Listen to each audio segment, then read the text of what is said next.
오늘은 성경 속 믿음의 인물 다니엘에 대해서 함께 생각해 보기를 원합니다. 다니엘을 통해서 하나님께서 주시는 귀한 음성이 들리기를 기대합니다. 우리 본문 말씀 1절을 다 같이 한번 읽어보겠습니다. 읽습니다. 시작. 유다 왕 여호야김이 다스린 지 3년이 되는 해에 바벨론 왕 느부갓네살이 예루살렘에 이르러 성을 에워쌌더니. 유다 왕 여호야김이 다스린 지 3년 되던 해에 이렇게 기록하고 있습니다. 여러분, 이 여호야김이라는 왕은 유대 왕 중에서 아주 악한 왕입니다. 얼만큼 악한 왕이었냐면은 예레미야 선지자가 바룩을 통해서 하나님의 말씀을 전달했는데 그 말씀을 읽고서는 불태워버린 왕입니다. 그리고 이거를 예레미야가 보냈어? 야, 저 예레미야 잡아, 내가 죽여버릴게.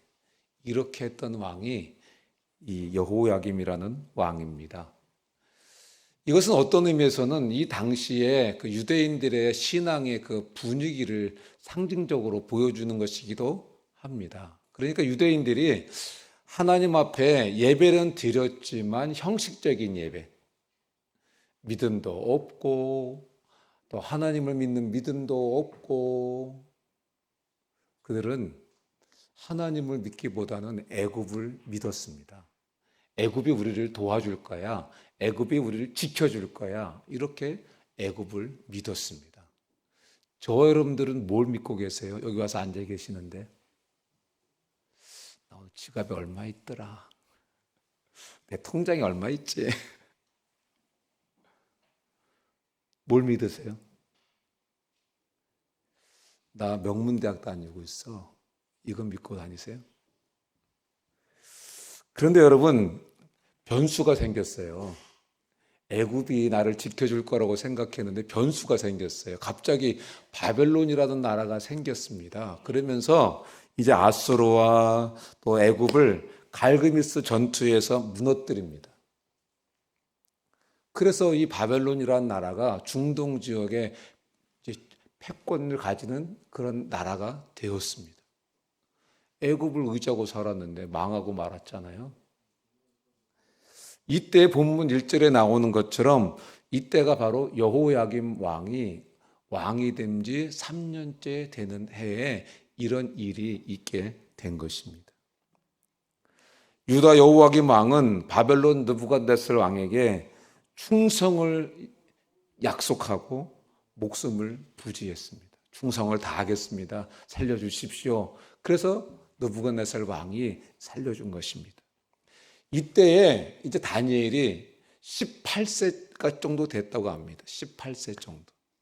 이때에 지금 다니엘이 18세의 어린 나이로 이제 바벨론의 1차 포로로 끌려가게 된 것입니다. 바벨론 포로는 몇 차까지 있었습니까? 3차까지 있었습니다. 그런데 지금 1차 포로로 지금 다니엘이 끌려가게 된 것입니다. 이때가 BC 605년이 되는 해입니다. 이제 2절에 보니까 전쟁에서 승리한 바벨론은 예루살렘 성전의 그릇들을 가져다가 자기 신할 땅에 있는 자기 신전에 갖다가 다 넣습니다. 여러분, 이 당시의 전쟁의 의미는요, 민족과 민족이 싸우고 나라와 나라를 싸운다 이런 의미보다는요, 내가 믿는 신과 네가 믿는 신이 싸우는 거다. 이것이 그 당시 전쟁의 의미였습니다. 그러니까 내가 전쟁에서 이겼다고 하는 것은 내가 믿는 신이 그들이 믿는 신을 이긴 게 되는 것입니다. 그래서 그들의 믿고 있는 신의 신전에 있는 기구들을 가져다가 우리 신전에다 갖다 놓는 것입니다. 이 의미는 우리가 이겼어, 이것을 증거하는 증거이기도 하고요. 또 하나는 이제 우리 신이 이겨서 저걸 가져왔으니까 이것을 갖다 놓으면 우리 신이 더 힘이 세진다, 이런 의미도 있는 것입니다. 자, 우리 3절 4절을 보면은요, 이제 느부갓네살 왕이 환관장 아스부나스에게 직접 명령을 내립니다. 이스라엘 포로 중에서 성품 좋고 인물 좋고 똑똑한 그런 귀족이나 왕족 중에 몇 명을 선발해서 바벨론식으로 교육을 시키도록 직접 명령을 내립니다. 왜 이렇게 했을까? 바벨론 입장에서 생각할 때 자기 나라를 더 견고하기 위해서 포로로 끌려온 사람들 중에 똑똑한 사람들을 바벨론화 시켜서 교육을 통해서 이제 자기 나라 인재로 쓰기 위한 것입니다. 또 하나는 그 나라 포로를 끌고 와서 그 나라를 점령했으니까 누구를 이제 파견해야 될 건데 이제 그 현지인을 막 시키자니 불안하고 우리나라 사람들을 파송해서 보내자니 마찰이 있을 것 같고 그러니까 잡아와서 교육을 시켜서 그 나라에 파송해서 그 나라를 다스리도록 하면 현지화됐기 때문에 이제 바벨론식으로 그 나라를 통치할 것을 생각했기 때문에 그런 것을 선택했던 것입니다. 그래서 5절에 보면 바벨론 왕이 얼마를 투자했냐. 3년 동안 왕실 학교에서 왕이 먹는 음식을 먹이고 왕이 마시는 포도주를 먹여주면서 교육을 시켰습니다. 그런데 6절에 보니까 그들 가운데 다니엘과 세 친구가 뽑힌 것입니다. 이 세 친구의 이름이 뭡니까? 하나냐, 미사엘, 아사랴. 눈 감고. 세 친구 이름 뭡니까? 사드락, 메사, 아벳느고. 우리는 저 이름보다는 바벨론 이름으로 바뀌어진 그 이름을 더 잘 기억하고 있습니다. 사드락, 메삭, 아벳느고. 여러분 바꿔야 돼요. 그 이름들은 다 바벨론 이름이기 때문에 바벨론 신과 연관된 이름들이에요. 그래서 우리가 다니엘과 세 친구 그러면 그걸 기억하면 안 돼요. 누구라 그랬습니까? 띄워주세요. 누구라 그랬습니까? 하나냐, 미사엘, 아사랴. 이렇게 세 명입니다. 세 명. 자, 이제 이 이름을 황관장이 바꿔준 것입니다. 7절을 보겠습니다. 다 같이 읽습니다. 7절입니다. 시작. 황관장이 그들의 이름을 고쳐 다니엘은 벨드사살이라 하고 하나냐는 사드락이라 하고 미사엘은 메삭이라 하고 아사랴는 아벳느고라 하였더라. 여러분 이름을 왜 바꿔줬을까요? 이름은 매일 불리는 거잖아요. 내 이름 뭐냐? 얘 누구누구입니다. 이렇게 이름이 불려지기도 하고 야 누구야? 이렇게 불려지기도 하고 제 이름이 누구입니다. 이렇게도 불려지고 말하는 것이 이름입니다. 그런데 여러분 이름을 바꾼다고 하는 것은요. 자주 불리는 이름을 바꾼다고 하는 것은요. 사고방식을 바꾼다는 것을 의미하는 것입니다. 또 하나는 정체성을 바꾼다는 것을 의미하는 것입니다. 야 개똥아 그러면 개똥이처럼 살아요. 그런데요. 야 이거 크게 될 놈 그럼 크게 될 놈처럼 살아요.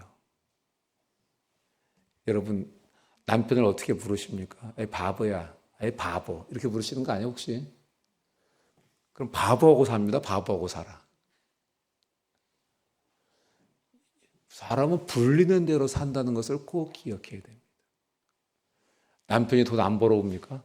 아이고 이 왼수야. 왼수 됩니다. 왼수 돼. 아이고 여보 걱정하지 마. 내가 벌어다 당신 먹일 테니까 걱정하지 마. 그럼 미안해서라도 정신 차린다. 여러분 이름이 이렇게 중요한 것입니다. 우리가 일본 사람들이 우리를 식민지로 다스릴 때 창씨 계명을 했습니다. 창씨 계명. 왜 창씨 계명을 펼쳤습니까? 의도가 뭡니까? 조선 사람들의 몸도 마음도 일본 사람으로 만들겠다는 의도를 가지고 창씨 계명을 한 것입니다. 그때 우리나라 통계를 보면은요, 80% 정도의 사람들이 창씨 계명을 했답니다. 엄청난 숫자입니다. 그러니까 창씨 계명을 다 한 겁니다.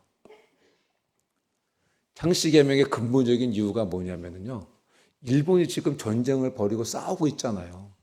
창씨 계명을 42년부터 했다 그러더라고요. 이때는 지금 일본이 2차 세계대전 속에서 지금 맹위를 떨치고 있는데 군사가 부족한 시기예요. 그러니까 창씨 개명을 해서 일본식 이름을 불리도록 해가지고 나 일본 사람이야 이렇게 생각하도록 하고 그 전쟁에 나아갈 수 있도록 하기 위해서 창씨 개명을 했던 것입니다.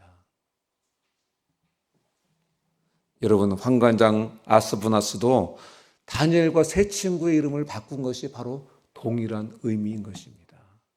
이 포로들을 바벨론화 시켜서 유대인의 정체성을 다 잊어버리게 하고 또 유대인의 사고방식을 다 잊어버리게 하고 그래 아이고 우리나라 망했으니까 희망도 없는데 여기 와서 이렇게 왕 음식 먹고 포도주 왕이 마시는 포도주 먹고 그래 다 어떻게 되거나 말거나 난 이제 이 나라 사람이다 이렇게 동화되도록 하기 위해서 지금 이름을 바꿔놓은 것입니다.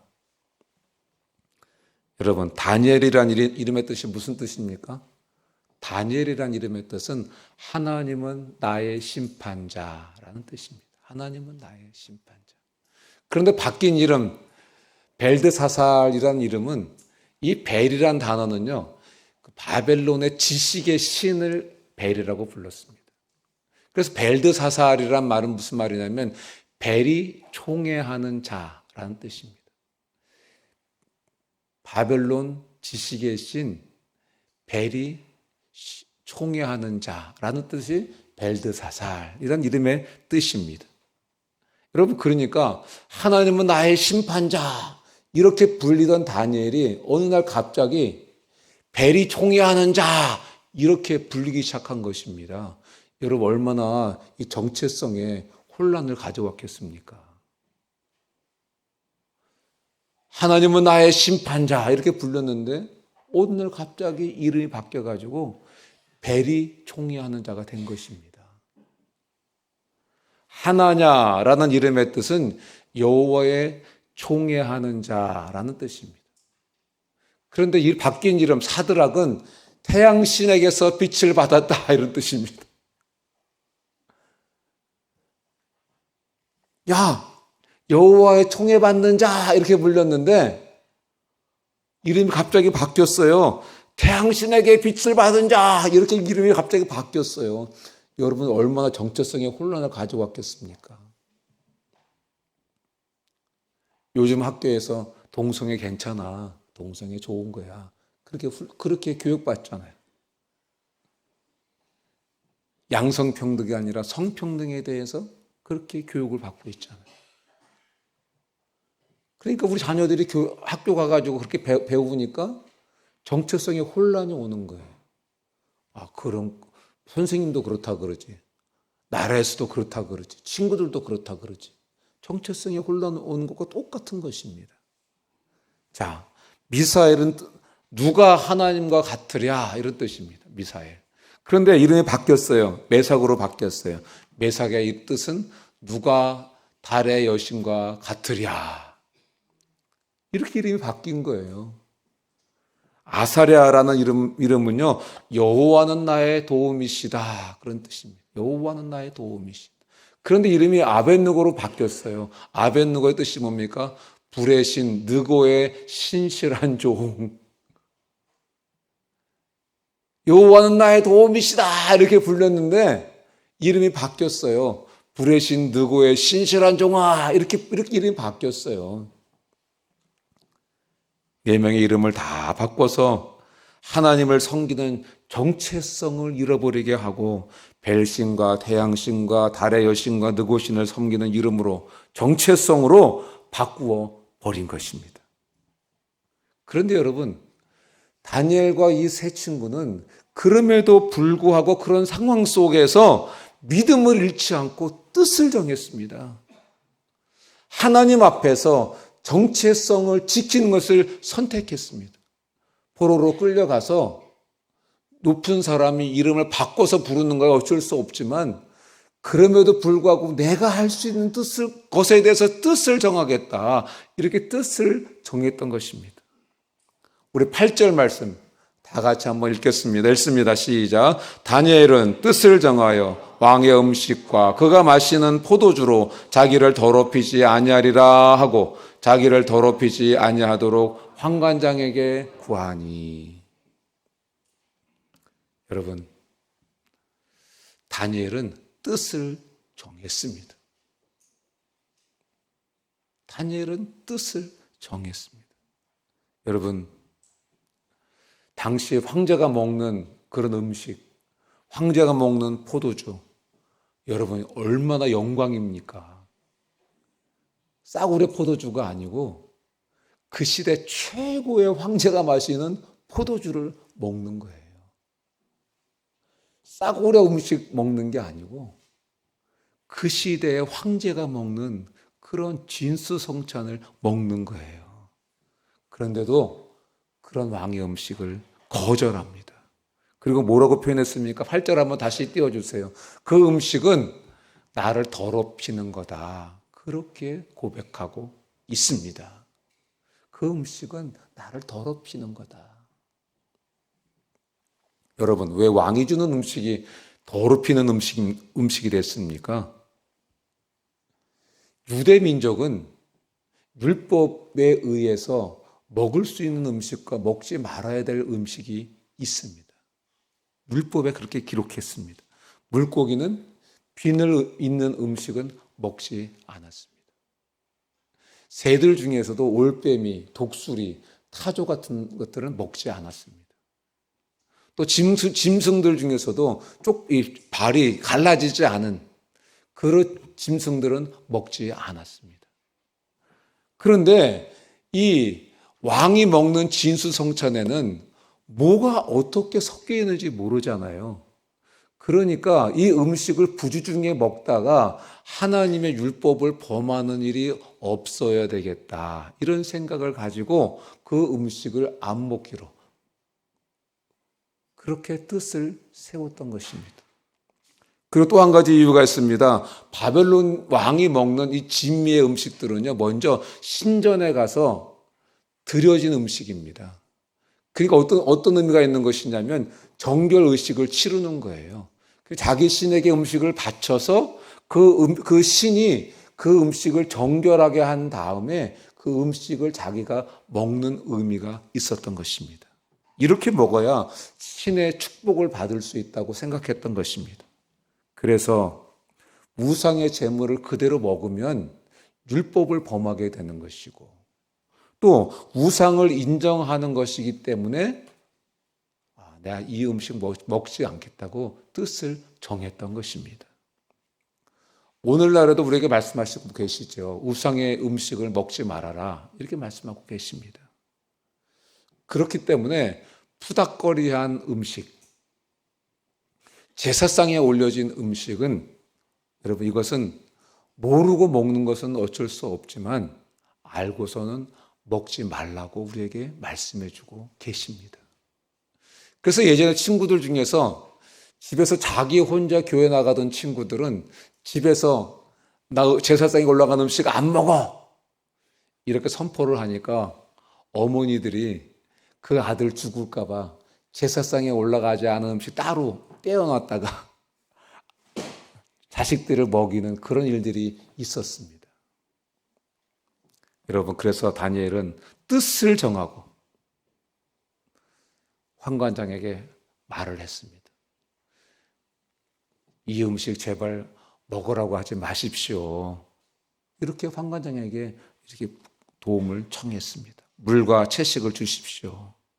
여러분, 그런데요, 이것은요, 어떤 의미에서는 왕의 지금 명령을 거부하는 거잖아요. 근데 그것도 포로가, 그리고 어떤 의미에서는 항명하는 것처럼 생각될 수도 있는 거예요. 그러니까 목숨이 위태위태한 거예요. 여러분, 한번 상황을 한번 바꿔봅시다. 여러분의 직장 상관들, 여러분의 승진에 직접적인 그런 뭐랄까 키를 가지고 있는 분이 자, 오늘 한잔 합시다. 자, 다 잔을 높이 듭시다. 브라보! 자, 마십시다. 이렇게 보고 있는데 안 마실 수 있는 분 있었어요? 요거 먹느냐 안 먹느냐에 따라서 요 마음속에서는 저분이 이번에 승진의 키를 가지고 있는데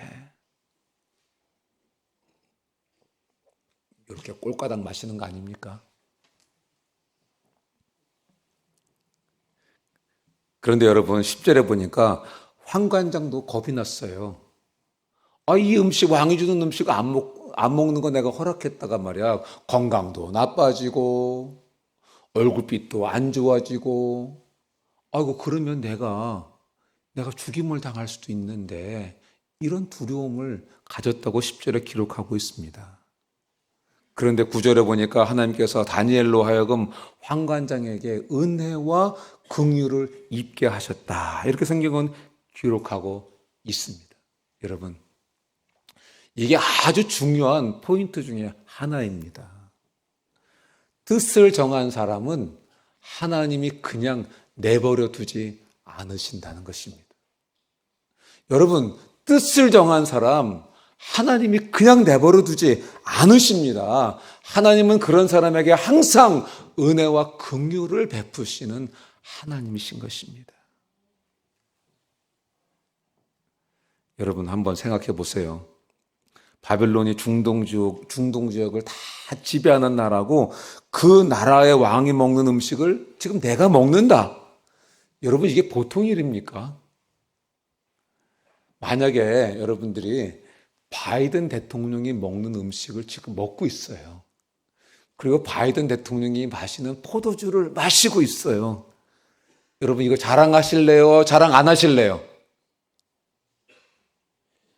야, 내가 지금 뭐 마시고 왔는지 알아?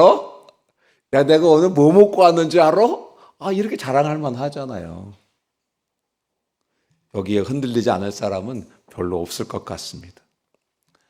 사실 교회 가지 말라고 막 모락하고 심지어 예수님 안 믿는 부모님들을 한 대씩 때려주기도 하고 옛날에는 그렇게 했죠. 그러면 나 그래도 갈 거야! 그러고 교회 갈 겁니다. 그런데 부모님이 안 믿는 부모님이 야 오늘 일요일인데 우리 다 같이 놀이동산 가자. 야 우리 다 같이 저 수영장에 갈까? 야 우리 다 같이 극장 갈까? 야 우리 이번 주일에 우리 해외여행 갈까? 친구들이 야 이번 주일에 우리 놀러 가자 친구들하고. 거기 이쁜 여자애들 많이 와. 여기 배에 왕자 그려진 남자애들 많이 와. 어떻게 하실래요? 갈등이 되죠. 그러면 우리 마음속에 드는 생각이 그래 1년 내내 교회 갈 건데 이번 주만 빠지면 어떨까? 이런 생각을 쉽게 할 수 있게 됩니다. 여러분 요즘 어떻습니까? 주일 예배 안 드리고 학원 가는 거 너무 당연해졌잖아요. 좋은 대학 가서 좋은 직장에 들어가고 또 돈 많이 버는 것 이것이 우리의 최고의 가치가 되어져 버렸잖아요. 여러분 그런데요. 정말 예배의 최고의 가치를 두고 사는 사람들은요. 돈은 조금 덜 벌어도 내가 당장 조금 손해보는 것 같아도 예배가 최고의 가치를 가지고 있기 때문에 그것을 선택하게 되는 것입니다. 여러분 우리가 살아가면서 세상은 우리를 막으려고 합니다. 교회를 못 가게 하려고 하고 주일을 못 섬기게 하려고 합니다. 하나님이 아니라 돈을 따르고 명예를 따르고 권력을 따르게 합니다. 그런데 여러분 걱정하지 마십시오. 저와 여러분들이 뜻을 정하고 살아간다면 하나님께서 다니엘이 황관장에게 은혜와 긍휼을 입게 하신 것처럼 저와 여러분의 생애 속에서도 하나님께서 은혜와 긍휼을 입게 해주실 줄로 믿습니다. 여러분 이것이 중요한 것입니다. 뜻을 어떻게 정하고 살아가냐. 사람을 높이기도 하게 하시고 낮추기도 하시고 부하게도 하시고 가난하게도 하시고 주권자가 누구라고 그랬습니까? 하나님이십니다. 11제로 오면 중요한 포인트 하나를 더 발견할 수 있습니다. 다니엘이 감독자에게 뭐라고 이야기합니까? 때를 쓰면서 나는 예수님 믿는 사람이니까 나는 이런 음식 먹을 수 없어요. 이렇게 말해서 문제를 일으켰습니까? 어떻게 말합니까? 감독하는 사람이 다니엘이 말하는 것을 잘 받아들일 수 있도록 지혜롭게 말을 합니다. 어떻게 했습니까? 12절을 보니까 열흘 동안 테스트 좀 해주시면 어떻겠습니까? 제가 열흘 동안 물과 채소만 먹고 열흘 후에 왕의 진미를 먹는 사람들과 비교해서 그들의 얼굴이 더 좋으면은 제가 그 왕의 진미를 먹겠습니다. 그러니까 열흘 동안의 기간을 주시고 그 기간 동안에 채소와 물을 먹고 비교할 수 있도록 한번 기회를 주십시오. 이렇게 지혜롭게 말을 합니다. 여러분, 저와 여러분들은 어떻습니까? 사람들에게 선포하며 말합니까? 새벽 기도 끝나고 이제 집에를 가면은 저는 주차장에 자리가 있을라나 이러면서 갑니다. 주차장 들어가면서 우리 집 사람이 꼭 이야기합니다. 여보, 하나님이 꼭 한 자리 주실 거야. 하나님이 나를 사랑하시기 때문에 꼭 한 자리 주실 거야. 항상 이렇게 믿음의 선포를 합니다. 여러분의 남편을 향해서, 여러분의 아내를 향해서, 여러분의 자녀를 향해서 어떤 말을 선포합니까? 너 임마 그렇게 잠만 자다가는 임마 빌어먹는다 임마. 빌어먹도록 선포해 주시는 겁니까? 의인의 자손이 걸식하는 것을 내가 보지 못했다 그랬습니다. 야, 그래 푹 자라. 하나님 잘 되도록 도와주실 거다.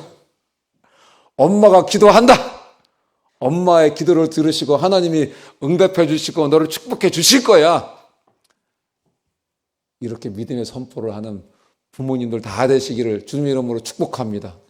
당장 꼬라지가 그래도 믿음의 선포가 그렇게 중요한 것입니다. 남편을 향해서도 선포하세요. 남편을 향해서도. 여보, 하나님 당신 반드시 축복해 주실 거야. 하나님 당신을 사용해 주실 거야. 하나님 당신을 통해서 영광 받아 주실 거야. 여보, 당신 같은 현숙한 여인을 만나서 행복해. 당장은 현숙이가 아닐지라도 간이 분 남편이 저기 있습니다. 여러분, 그게 중요한 거예요. 믿음의 선포가 너무너무 중요한 거예요. 하나님이 복 주실 거예요. 하나님이 당신을 통해서 영광 받으실 거예요. 하나님께서 당신을 통해서 하나님 나라를 세워주실 거예요. 이런 믿음의 선포가 너무나 중요한 것입니다. 여러분, 이 감독이 이제 다니엘의 얘기를 듣고서 안 돼! 이렇게 할 수도 있잖아요. 그런데 14절에 보니까 하나님께서 이 감독의 마음을 또 움직여 주셔가지고 은혜를 주셔가지고 테스트할 수 있도록 허락해 줍니다. 15절에 보니까 그래서 다니엘과 세 친구들이 채소와 물만 먹습니다. 그리고 열흘이 지났는데 이들이 왕의 진미를 먹는 사람들보다 얼굴이 더 광채가 나고 피부가 윤택해졌다고 성경은 기록하고 있습니다. 여러분, 채소와 물만 먹었기 때문에 얼굴이 빛이 났을까요? 얼굴이 더 좋아졌을까요? 요즘 얼굴 더 좋아지려고 성형수술하는 분들도 좀 많은 것 같아요. 이 얼굴과 이 얼굴이 너무 똑같아가지고 이 사람인가 헷갈릴 때도 있는데, 여러분, 채소만 먹어서 얼굴이 빛이 난 게 아닙니다. 하나님의 사랑을 받는 얼굴이 됐기 때문에, 하나님께서 뜻을 정하고 하나님 앞에 살아가는 이 다니엘과 세 친구가 너무 이뻐가지고 아이고 이뻐라, 아이고 이뻐라 이렇게 얼굴을 쫙 쓰다듬어 주셔가지고 얼굴이 광채가 나는 줄로 믿습니다. 여러분 오늘날도 마찬가지예요. 뜻을 정하고 살아가는 사람들의 얼굴은 빛이 나고 광채가 납니다. 왜? 하나님께서 아이고 이뻐라, 아이고 이뻐라 이렇게 얼굴을 쓰다듬어 주셔가지고 빛이 나고 광채가 나는 것입니다. 16절에 보니까 굳은 신앙의 절기로 뜻을 정한 다니엘과 세 사람을 하나님께서 가상히 여겨서 직접 길러 주신 것입니다. 17절에 보니까 하나님이 이 네 소년에게 학문을 주시고 모든 서적을 깨달을 수 있게 하시고 지혜를 주셨다. 이렇게 성경은 기록하고 있습니다. 그리고 다니엘에게는 모든 환상과 꿈을 깨달아 알게 하셨습니다. 여러분, 뜻을 정하고 사니까 하나님께서 좋은 것들을 부어주신 것입니다. 18절, 19절에 보니까 뜻을 정하고 인생의 모든 원리가 하나님께 집중되어 있던 이 사람들의 얼굴에서 빛이 났던 것입니다. 뜻을 정하고 인생의 모든 원리를 하나님께 집중하고 살았던 사람들. 그 얼굴에 빛을 하나님께서 주신 것입니다. 왕도 알아봅니다. 왕이 다니엘과 그 세 친구에게 말을 걸어봅니다. 그리고 발견하게 됩니다. 이들의 지혜와 총명이 우리나라의 술사와 박수들보다 10배나 더 뛰어나구나, 이것을 알게 됩니다. 여러분, 계시록 3장 7절은 우리에게 이렇게 말씀하고 계십니다. 다 같이 한번 읽어볼까요? 읽습니다. 시작. 다윗의 열쇠를 가지시니 곧 열면 닫을 사람이 없고 닫으면 열 사람이 없는 그가 이르시되. 예수님이 어떤 분이라고요? 열고 닫는 분이래요. 예수님이 열어놓으시면 닫을 사람이 없대요. 그런데 이 예수님이 닫아놓으시면 또 열 사람도 없대요. 여러분, 사람을 하나님이 키워주시면은요, 사람이 감당이 안 되는 것입니다. 사람 누가 키워주시는 겁니까? 하나님이 키워주시는 것입니다. 하나님이 키워주시면 감당이 안 되는 거예요. 신명기 28장 13절 우리에게 뭐라고 말씀하십니까? 뜻을 정하고 정체성을 지키며 산 사람들에게 뭘 말씀하십니까? 머리가 되고 꼬리가 되지 않게 하시겠다고 말씀하십니다. 위에만 있게 하시고 아래에 있지 않게, 이 아래에 있지 않게 하겠다고 말씀하십니다. 남에게 꾸어줄지라도 꾸는 사람이 되지 않겠다고 말씀하십니다. 여러분, 뜻을 정하고 살아가는 것, 정체성을 가지고 살아가는 것, 이렇게 중요한 것입니다. 여러분, 여기 학생들 있죠? 오늘날 공부하는 것도 마찬가지입니다. 하나님께서 우리에게 능력을 주시면 쉽게 공부할 수 있는 것입니다. 다니엘은 어떤 복이 있었습니까? 모든 서적을 깨닫는 능력도 하나님이 주셨습니다. 수학이 어렵습니까? 영어가 어렵습니까? 국어가 어렵습니까? 누가 깨닫게 하실 수 있습니까? 하나님이 깨닫게 하실 수 있는 거다. 학원 가는 것도 필요합니다. 그런데 근본적으로 그것을 깨닫게 하시는 분은 하나님이시다. 하나님이시다. 하나님의 성령이 임하셔서 지혜와 명철을 허락하시면 세상 사람이 감당할 수 없는 지혜와 총명을 얻게 되는 것입니다. 10시간 동안 공부해야 될 것을 1시간 만에 집중해서 성과를 낼 수 있도록 하시는 분이 하나님이십니다. 제가 52살에 박사학위를 미국에서 시작했습니다. 52살에. 학교에 가니까 다 40대 초반, 40대 초반이 와서 있더라고요. 미국이란 나라도 얼떨떨하고 공부한 것도 얼떨떨하고 공부가 이해가 안 되는 거예요. 이해가 안 돼. 52살에 무슨 공부가 되겠습니까? 그때 컴퓨터도 독수리 타법으로 치고 있을 텐데 못 따라가겠는 거, 못 따라가. 그래서 토요일마다 조교를 불러내가지고 조교를 괴롭혔습니다. 도와달라고. 빨간 날만 되면 젊은 목사님들 다 놀러 다니는데 저는 빨간 날도 도서관에서 공부를 했습니다. 그래서 제가 학교 별명이 놀 줄 모르는 목사였습니다. 놀 줄 모르는 목사. 제가 여러분 그런데 2년 반 만에 박사학위를 받았어요. 학교에서 저한테 꼭 당부하는 게 있어요. 2년 반 만에 박사학위 받았다는 말 어디 가서도 하지 말아라. 그렇게 박사학위를 받을 수가 없다. 여러분, 지혜 누가 주십니까? 서적을 깨달을 수 있는 능력 누가 주십니까? 하나님이 주시는 것이다. 이거를 놓치면 그건 어리석은 거예요. 어리석은 거다. 사업하는 분들도 마찬가지입니다.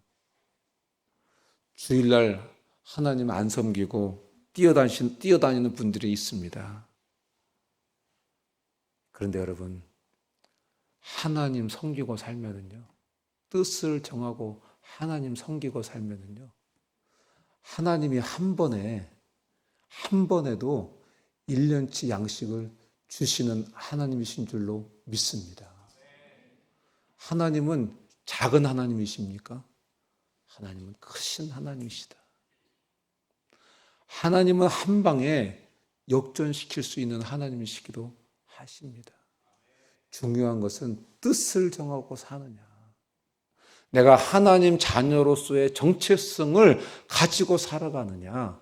이것이 중요한 것입니다. 21절을 보겠습니다. 다 같이 한번 읽습니다. 읽습니다. 시작. 다니엘은 고레스 왕 원년까지 있으니라. 너무 간단한 말씀이죠. 그래. 다니엘이 고레스 왕 원년까지 있었겠지. 그런데 여러분, 이 짧은 한 구절에는 굉장히 심오한 내용이 있습니다. 다니엘은요, 바벨론 느부갓네살 왕 때에 포로로 끌려갔습니다. 그리고 지금 이 고레스 원년까지는 70년의 기간이 지난 시점입니다. 70년이 지났습니다. 이 70년 기간 동안에 제국이 3번 바뀌었습니다. 바벨론 제국의 포로로 끌려가지요. 바벨론이 멸망합니다. 그리고 메데라는 나라가 세워집니다. 메데라는 나라가 없어지고 그다음에 페르시아라는 나라가 세워집니다. 다니엘은 이 세 제국에서 5 왕을 섬기고 살았는데 이 왕의 바로 밑에 위치해서 이 왕을 섬겼습니다. 70년 동안. 여러분, 다니엘은 포로였잖아요.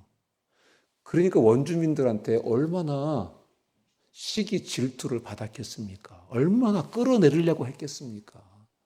그럼에도 불구하고 하나님이 다니엘을 지켜주셔서 70년이라고 하는 세월, 세 제국, 5 왕을 총리로 섬기게 은혜를 베풀어 주셨습니다. 할렐루야. 이유가 뭡니까? 뜻을 정하고 살았기 때문에 그렇습니다. 뜻을 정하고 살았다. 왜 그렇습니까? 정체성, 하나님의 자녀라는 정체성을 가지고 살았기 때문에 그렇습니다. 바벨론 포로 기간이 몇 년입니까? 70년입니다. 그러니까 거의 지금 다니엘은 70년을 거의 다 채운 사람입니다. 이것은 어떤 의미에서는 하나님께서 다니엘과 이 세 친구를 높이셔가지고 바벨론 포로들이 3차까지 끌려오잖아요. 이들을 높이셔가지고 자기 백성을 보호하시고자 하시는 하나님의 사랑이 거기에 숨어 있는 것입니다. 오늘 예배드리는 분들 중에 하나님이 높여주시는 분들 계십니까? 하나님이 부를 주시는 분들 계십니까? 하나님이 형통의 길로 인도하시는 분들 계십니까? 왜 높여주셨습니까? 왜 세워주셨습니까? 하나님의 교회를 섬기도록, 하나님의 나라를 세우도록, 교회 공동체의 형제자매들을 돌아보도록 하나님께서 높여주시고 세워주신 것입니다. 다니엘과 세 친구가 자신만을 챙기고 살지는 않았습니다.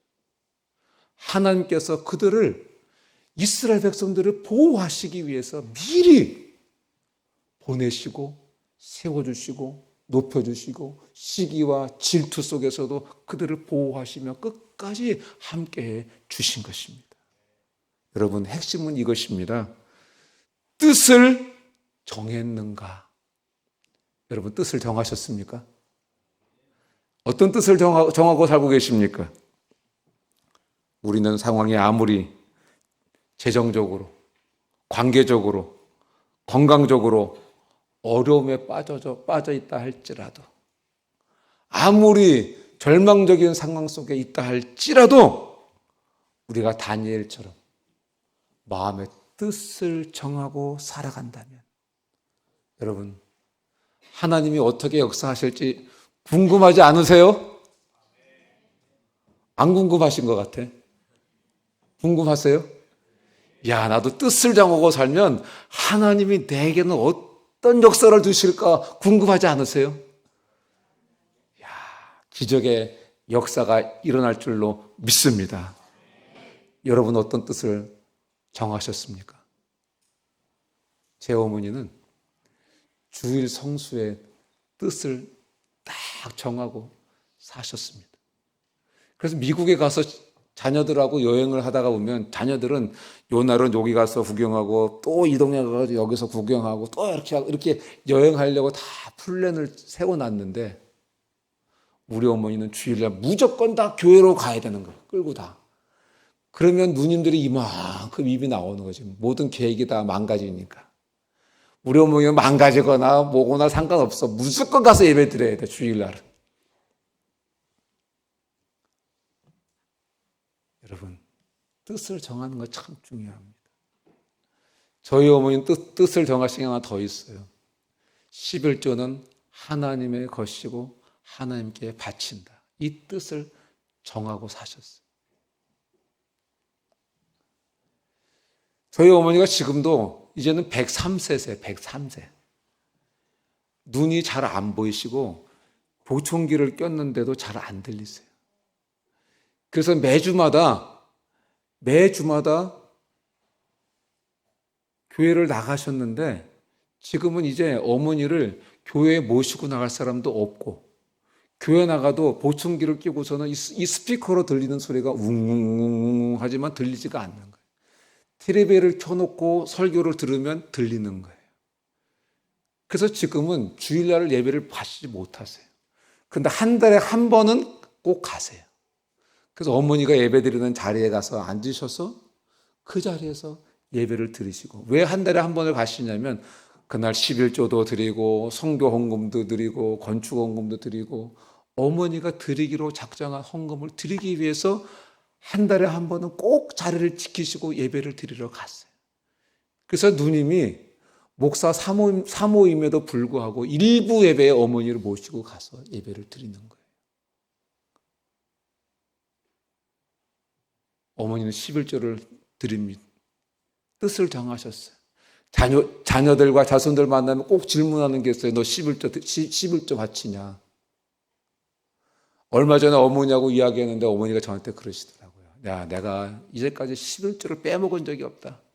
내가 너희들한테 사줄 거 사주지 못하고 줄 돈 못 줘도 나는 그 돈 11조 어떻게든지 하나님께 다 바쳤다 그랬어요. 이 말씀을 듣는 순간 여기서 분노가 확 올라오더라고요.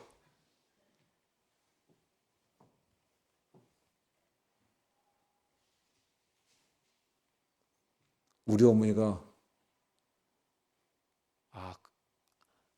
11조 바치려고 내가 그렇게 차비 하나 달라 그래도 안 주셨구나. 떡볶이 하나 사 먹을 돈 달라 그래도 안 주셨구나. 친구들하고 놀 돈 좀 달라 그래도 안 주셨구나. 어렵게 살아온 게 확 올라오면서 마음속에 어머니를 향해서 너무 화딱지가 나는 거야. 죄송한 목사가 이런 말을 해서. 제가 수준이 이 정도밖에 안 됩니다. 그런데 조금 있다가 그래, 우리 어머니가 너무 귀하다. 우리 어머니가 너무 귀하다. 이런 생각이 들더라고요. 저희 어머니가요. 어머니가 그때 집을 갖고 계실 때 집이 한 3억 5천이 나갔어요. 우리 어머니 자손들 다 불러놓고 야, 이거 아무도 넘보지 마라. 이거 내 거니까 나 이거 하나님께 싹 바치고 나 갈 거다. 그래서 자녀들 중에는 이미 이만큼 나온 누나들이 있었어요. 우리 어머니 하시는 말씀이 그거예요. 야, 이 9자녀들에게 이거 나눠준다고 하더니 푼돈밖에 안 되는데 내가 이거 하나님께 싹 바치고 가면 하나님이 너희들 다 책임지실 거다. 우리 집사람이 돌아오면서 차 안에서 저한테 이야기합니다. 아, 그거 우리한테는 푼돈 아닌데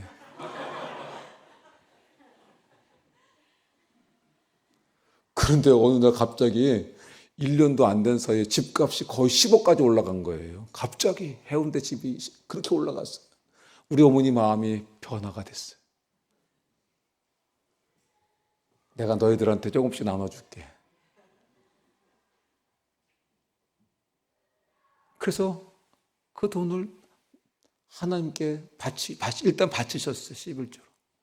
그래서 저희가 이 건물을 지을 때 하나님께서, 어머니께서 1억을 헌금해 주셨어요. 인도 선교를 위해서 인도에 센터가 없다 그러시니까 저희 어머니가 거기다 5천만 원을 헌금해 주셨어요. 아프리카를 위해서 어머니가 2천만 원을 헌금해 주셨어요. 미국에 있는 동생 교회에 어머니가 1억을 헌금해 주셨어요.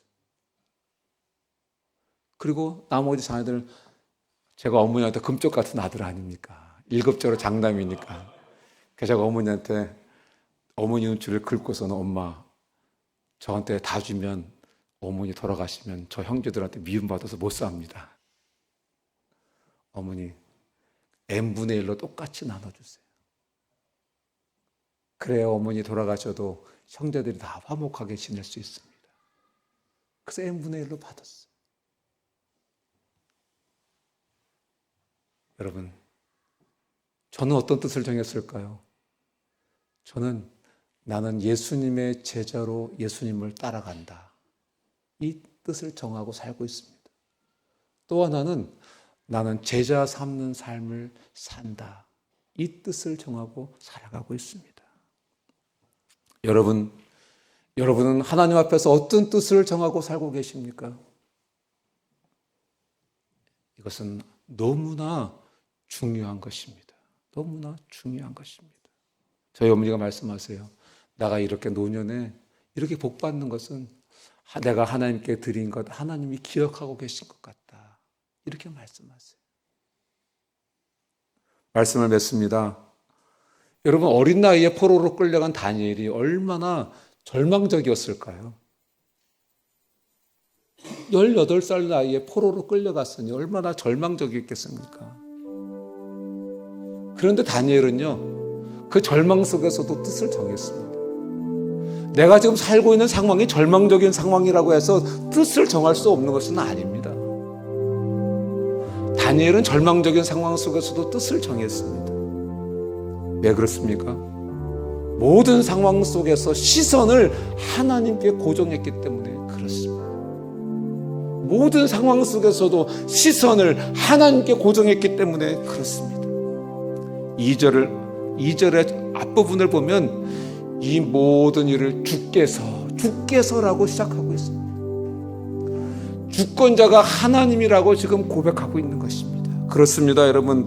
우리 현실이 아무리 절망적이라고 할지라도 하나님의 시선으로 세상을 해석할 때 세상을 다르게 해석할 수 있게 되는 것입니다.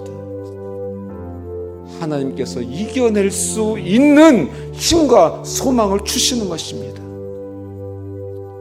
우리의 모든 기준이 주께서가 되면 환난은 더 이상 환난이 아닙니다. 환난 너머에 있는 하나님의 꿈이 보이기 시작하게 되는 것입니다. 오늘도 주께서의 시선으로 주께서 보고 계시고 알고 계시고 주님께서 이끌고 계시고 이 모든 환경들이 주님이 허락하신 환경이신 주께서 이 시선으로 삶을 해석하며 뜻을 정한 발걸음으로 승리하고 살아가시는 저와 여러분들 다 되시기를 주님의 이름으로 축원합니다. 들은 말씀 생각하시면서 함께 기도하시겠습니다. 오 사랑하시는 하나님 아버지, 은혜와 사랑에 감사합니다.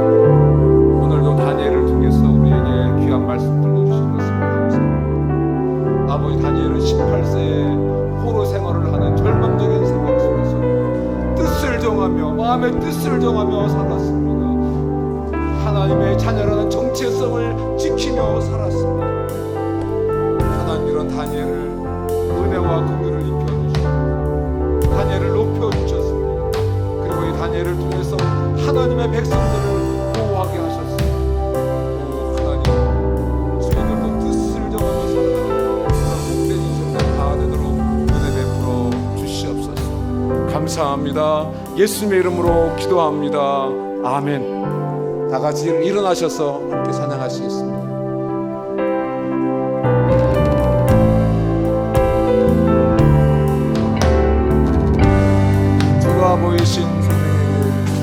주가 보이신 생명의 길, 나 주님과 함께 상한 마음을 들이며 주님 앞에 나가리.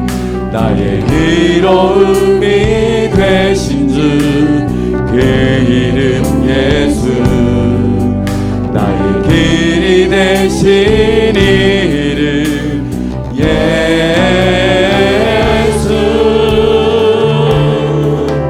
나의 길 오직 그가 하시나니. 나를 단련하신 후에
주님이 택하시고 구원하신 주님의 자녀들이 구원의 은혜에 감사하며 주의 날을 기억하고 나와 주님 앞에 예배드렸습니다.